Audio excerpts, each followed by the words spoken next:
Hi viewers, welcome to NSS YouTube channel. இந்த video மூலமாக குடும்ப அட்டைதாரர்களுக்கு ரொம்ப ஒரு முக்கியமான அப்டேட்டை பற்றி தாங்க பார்க்க போகிறோம். கடைசி வரைக்கும் இந்த வீடியோவை ஸ்கிப் பண்ணாமல் பாருங்கள். வாங்க வீடியோக்குள்ளே போகலாம்.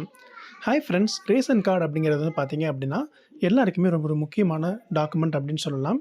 ஒரு குடும்பத்தில் இருக்கிற அனைவரோட பேரும் ரேஷன் கார்டில் இருக்கணும் அப்படிங்கிறது மட்டும் இல்லாமல், இப்போது இகேஒய்சி அப்படிங்கிறது வந்து கட்டாயமாக எல்லா ரேஷன் அட்டைதாரர்களுமே பண்ணியிருக்கணும் அப்படிங்கிற கவர்மெண்ட் சைடில் சொல்லியிருந்தாங்க ஏற்கனவே. இப்போ அதற்கான டைம்லைன் வந்து பார்த்திங்கன்னா மார்ச் 31 தான் கடைசி நாள் அப்படிங்கிறத சொல்லியிருக்காங்க. ஃபஸ்ட்டு இந்த இகேஒய்சினா என்ன, இதன் மூலமாக என்னென்ன பயன்கள்லாம் இருக்குது அப்படிங்கிறத ஃபஸ்ட்டு பார்க்கலாம். இகேஒய்சி வந்து பார்த்திங்க அப்படின்னா மத்திய அரசு அனைத்து ரேஷன் அட்டைதாரர்களையும் கேஒய்சி பண்ணுறது அப்படிங்கிறது வந்து கட்டாயமாக சொல்லியிருந்தாங்க. இதற்கான 2 ப்ரொவிஷன் சொல்லியிருந்தாங்க. ஒன்று வந்து மேரா ரேஷன் 2.0 அப்படிங்கிற ஆப் மூலமாக நீங்கள் உங்களுடைய மொபைல் நம்பர் ஓடிபி மூலமாக வந்து இகேஒய்சி நீங்களே பண்ணிக்கலாம்.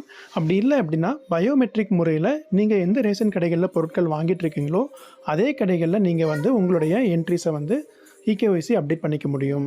உங்கள் குடும்பத்தில் இருக்கிற ரேஷன் கார்டுதாரர்கள் எல்லாருமே வந்து இகேஒய்சி பண்ணுறது அப்படிங்கிறது வந்து பார்த்திங்க அப்படின்னா அவங்களுடைய ஃபிங்கர் பிரிண்ட்டை நீங்கள் அந்த டிவைஸில் வச்சிங்க அப்படின்னா கேஒய்சி அப்டேட் ஆகிருந்திருக்கும்.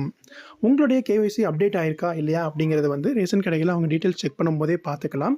அது மட்டும் இல்லாமல் இந்த இகேஒய்சி பண்ணலை அப்படின்னா ரேஷன் அட்டைகள் வந்து ரத்து செய்யப்படும் அப்படிங்கிறதையும், இலவச உணவுப் பொருட்கள் வந்து தரதை வந்து ஹோல்டு பண்ணிவிடுவாங்க அப்படிங்கிறதையும் சொல்லியிருக்காங்க. அதே மாதிரி சமூக பாதுகாப்பு திட்டங்கள் நிறைய இருக்குது அப்படின்னா அதிலிருந்து கூட அவங்களுடைய நேரம் வந்து ரிமூவ் ஆகிறதுக்கும் வாய்ப்புகள் இருக்குது அப்படிங்கிறத சொல்லியிருக்காங்க. இந்த இகேஒய்சினால் பெனிஃபிட்ஸுமே இருக்குது. மெயினாக வந்து ஃபேக் ரேஷன் கார்ட்ஸ் வந்து பார்த்திங்க இருக்குன்னா அதை வந்து தடுக்கிறதுக்கு இந்த ஒரு ஆப்ஷன் உதவும் அப்படிங்கிறத சொல்லியிருக்காங்க.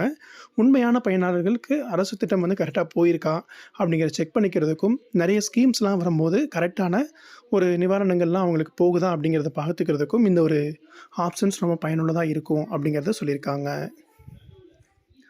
இப்போது இகேஒய்சி இல்லாத ரேஷன் கார்டு வந்து இருக்குது அப்படின்னா அது வந்து மார்ச் 31க்கு அப்புறம் மேபி அதை வந்து கேன்சல் பண்ணுறதுக்கான வாய்ப்புகள் இருக்குது. உங்களுடைய வீட்டில் நீங்கள் இன்னும் கேஒய்சி பண்ணாமல் இருக்கிறீங்க அப்படின்னா கண்டிப்பாக அதை வந்து நீங்கள் பண்ணிக்கோங்க.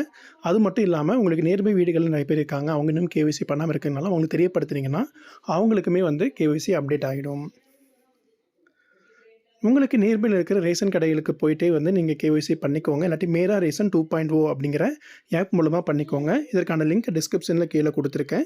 நீங்கள் அதிலேருந்து ஓப்பன் பண்ணி கூட செக் பண்ணி பாருங்கள். உங்களுக்கு ரேஷன் கடை சம்மந்தமான ஏதாவது அப்டேட்ஸ் வேணும், இல்லை ஏதாவது தகவல் உங்களுக்கு வந்து டவுட்ஸ் இருக்குது அப்படின்னாலும் கேட்டிங்கன்னா நாங்கள் அதுக்கு ரெஸ்பாண்ட் பண்ணுவோம். இந்த வீடியோவை மறக்காமல் உங்கள் நண்பர்கள் அனைவருக்குமே ஷேர் பண்ணுங்கள். கேஒய்சி பண்ணாமல் இருக்கிறீங்கன்னா கண்டிப்பாக அப்டேட் பண்ணிக்கோங்க. மீண்டும் அடுத்த ஒரு பயனுள்ள வீடியோவில் சந்திக்கலாம். நன்றி.